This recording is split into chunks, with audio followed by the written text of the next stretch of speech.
Good morning, Shindo here. Hope everyone is feeling well this morning. I'm feeling great, 5:30 a.m. Looking forward to your lovely comments. Please like, comment, share, and of course subscribe to my channel if you like what I do. I am going to read from an article like I do all the time. I'm reading from an article, this time from the Washington Post.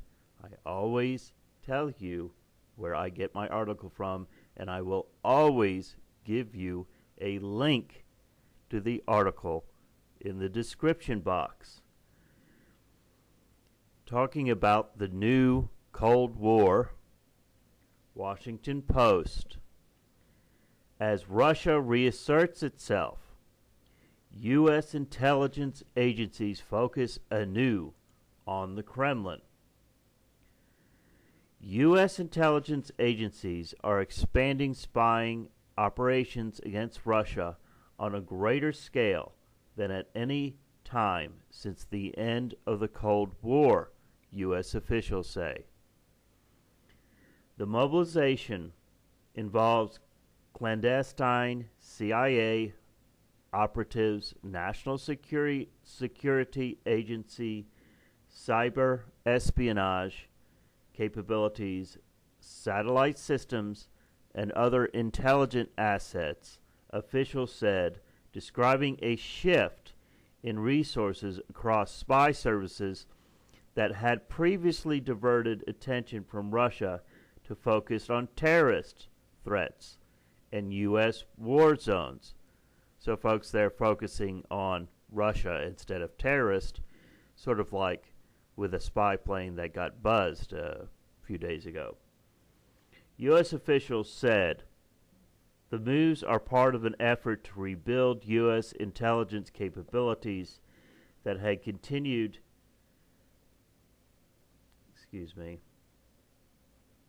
U.S. officials said the moves are a part of an effort to rebuild U.S. intelligence capabilities that had continued to atrophy even as Russia sought to reassert itself as a global power. Over the past 2 years, officials said the United States was caught flat-footed by Moscow's aggression, including its annexation of Crimea, its intervention in a war in Syria, and its suspected role in backing operations against the United States and Europe. U.S. spy agencies, quote, are playing catch-up big time, unquote, with Russia, a senior U.S. intelligence official said. Terrorism remains the top concern for America's intelligence services, the official said, but recent directives from the White House and the Office of the Director of National Intelligence have moved Russia up the list of intelligence priorities for the first time since the Soviet Union collapsed. Though hidden from public view, the escalation of espionage activity is part of a broader renewal of conflict and competition between the U.S. and Russia after a 2-decade lull. Surging tensions now cut across nearly every aspect of the U.S.-Russia relationship. The hack of the Democratic National Committee has raised fears that Russia is seeking to undermine democratic institutions, if not influence the outcome of the American presidential race. Yes. Oh, those emails is the real problem. Those emails coming out, folks. Despite the fact that those emails simply tell us what we already know about, the democratic process. It's not quite so democratic. U.S. efforts to negotiate a ceasefire in Syria with Russia have divided Obama administration officials and served as a tacit acknowledgement that Moscow's intervention succeeded in one of its principal aims, ensuring that Russian President Vladimir Putin will be in a position to influence any Syria endgame. Even an encounter between Obama and Putin in recent summit in China turned at moments into a tense staring contest. U.S. officials stress that while the need for better intelligence on Russia is considered an urgent priority, there is no intent to return the CIA or any spy agencies to Cold War footing. At the height of the decades-long conflict, former officials say U.S. spy agencies often devoted 40% or more of their personnel and resources to tracking the Soviet Union and its communist satellites. U.S. officials said that CIA and other agencies now devote at most 10% of their budget to Russia-related espionage, a percentage that has risen over the past 2 years. Critics contend that U.S. intelligence agencies have been too slow to boost collection against Russia and responded to its provocations abroad, repeatedly enabling Putin to gain an upper hand. The failure to understand Putin's plan and intentions have been largely intelligence failures since 9/11, quote unquote, said Representative Devon Nunes, Republican from California.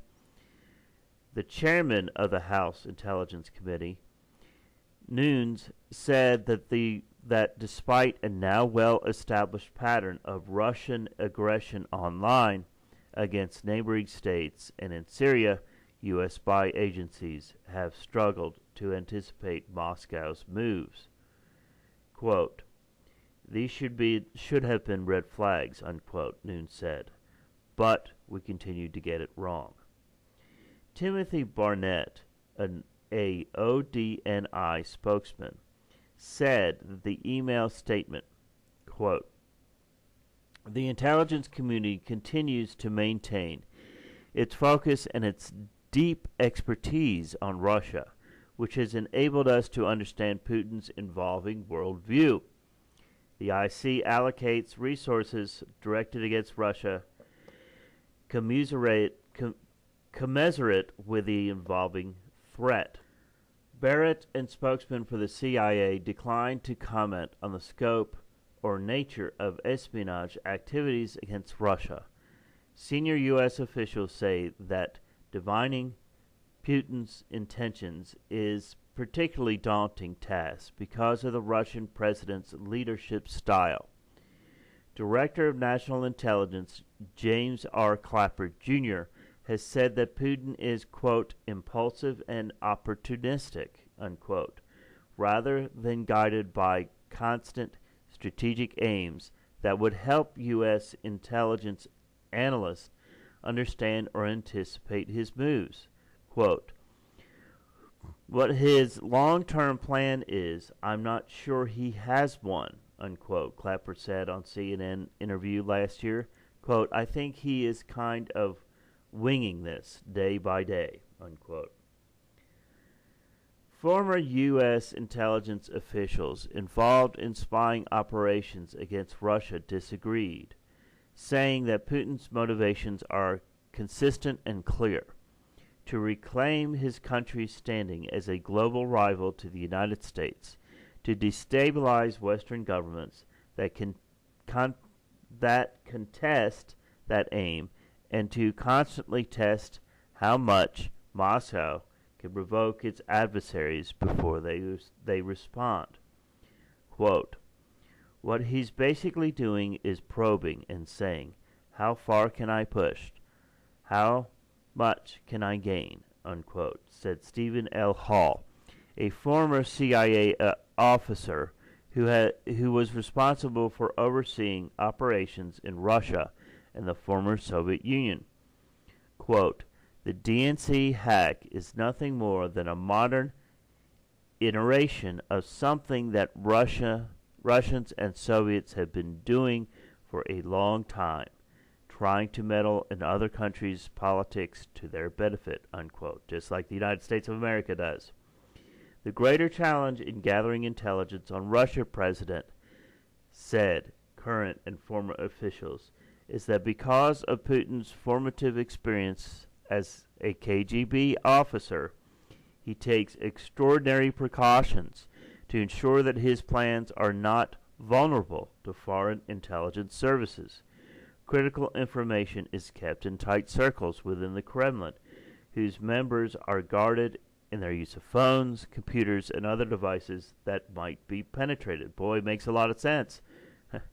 Wish that people like, Clinton would have done that here in the United States. Russia's intelligence budget is probably a small fraction of the roughly $53 billion that the United States spends each year on espionage. But Russia's aims at larger share of its resources at the United States, officials said, and takes advantage of a large disparity in manpower. Russia's Foreign Intelligence Service, the SVR, is believed to have 150 or more operatives in the United States, officials said, concentrated not only in Washington and the UN headquarters in New York, but in San Francisco and other major cities.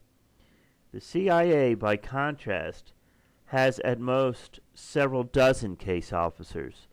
The term for agency's employees' responsibility for stealing secrets abroad, based in Russia, with several dozen more scattered across Eastern Europe and the former Soviet states, former officials say. These numbers have expanded in recent years, the officials said, as the CIA had directed dozens of additional recruits emerging from its training campus near Williamsburg, Virginia, to assignments that will eventually involve espionage against Russia. But the officials said that few of those new hires have any Russian language abilities and will require years of training before they become productive case officers who can recruit and manage networks of spies. Basically, as with everything, the United States has got plenty of money, but we have quantity over quality, which the Russians have. Quality over quantity. Quote, "It's a pipeline process," unquote, a former official said. Quote, "It will be years before they can be used operationally," unquote. The official, like other current and former officials interviewed for this report, spoke on the condition of anonymity to discuss sensitive intelligence issues. Former officials said there is an even greater imbalance in the counterintelligence resources the countries devote to tracking and disrupting the other's spies. Quote, "The counterintelligence operation that Moscow runs against the U.S. Embassy measured in the thousands of agents," said Michael McFaul, a Stanford University professor who until 2014 served as U.S. ambassador to Russia. Quote, "It always felt, especially sitting in Moscow, of course, that we were in counterintelligence and collection battle that was an asymmetric fight." Unquote. The FBI broke up a sprawling Russian spy ring in the United States 6 years ago and maintained surveillance on dozens of other suspected Russian operatives in the United States, former officials said. Even so, the officials said that the number of Bureau agents assigned to tracking Russian espionage is a small fraction of the personnel deployed for the equivalent purpose by Moscow. Though outnumbered, the CIA has embraced a more aggressive approach to recruiting Russian officials to spy for the United States in recent years, former officials said. The agency has taken advantage of the surging number of high-ranking Russians who travel abroad, trips that would rarely have been made when the Soviet Union was intact. CIA operatives are also more daring in their approaches to Russian targets, officials said, waving the wads of cash to entice would-be recruits in a nation where the pursuit of wealth has supplanted communism as the prevailing ideology. The more brazen behavior by the CIA has met with an intensifying campaign of harassment of American officials in Moscow. In the most recent case, an American official returning by taxi to the U.S. Embassy in Moscow after dark in June was tackled and thrown down to the ground by a Russian guard stationed at the gate.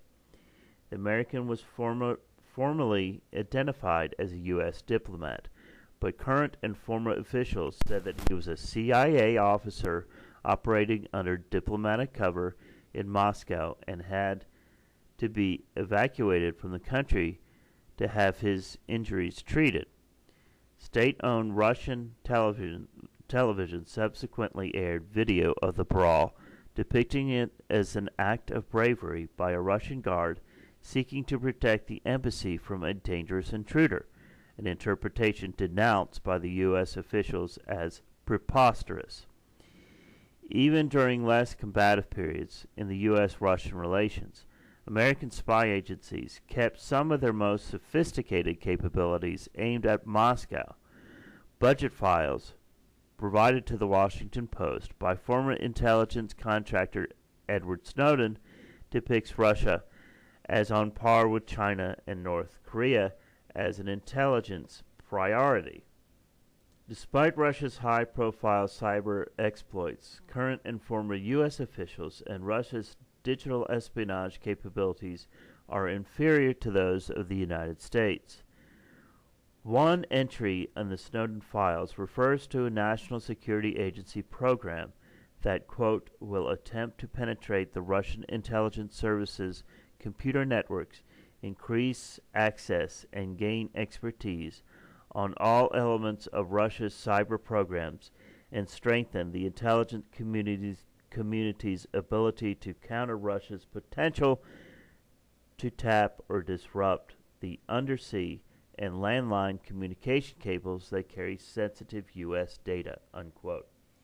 Even so, officials expressed concern that basic U.S. capabilities fell to levels that could take years to rebuild.